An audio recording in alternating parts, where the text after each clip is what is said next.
Getting ready to put in the water pipe, tying one end off so that it'll stay there, otherwise it'll just follow me when I uncoil the rest. It's not quite warm enough for the hose to be limber, or the pipe to be limber, so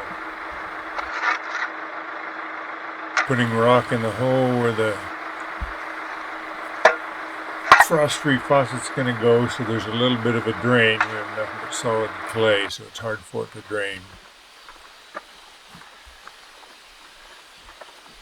Going to put a fence post in the ground to stand the frost-free up so that it gives it a little more stability.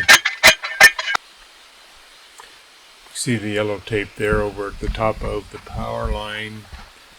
So if somebody digs, hopefully they will hit the tape and know there's something underneath it and stop first.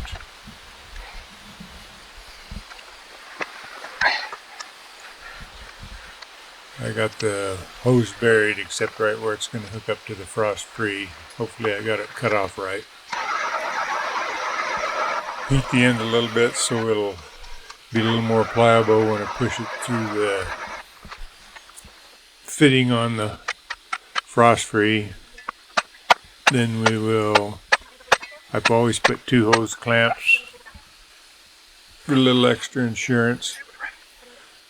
It will shrink when it cools, and the clamps tighten it down, so hopefully it doesn't leak.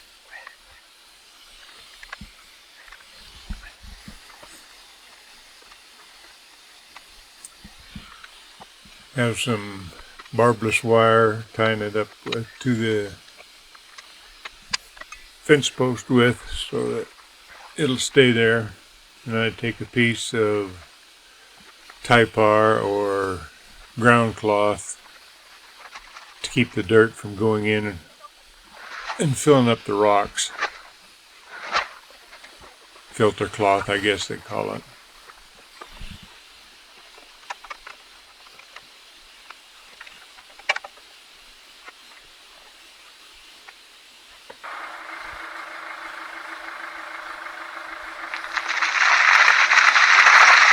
I try and, when I'm filling in, of course being real careful, the power meter's right there, but usually try and tamp things down a little bit when I put them in, otherwise it starts settling and then you got a ditch line again, so you're back filling it up. Tamping in around the frost tree. This is the well end. See the power line there on the left side of the ditch coming up. That'll be inside the pump house. Pipe is there fairly close to it. I'm trying to put in about a foot of dirt on top.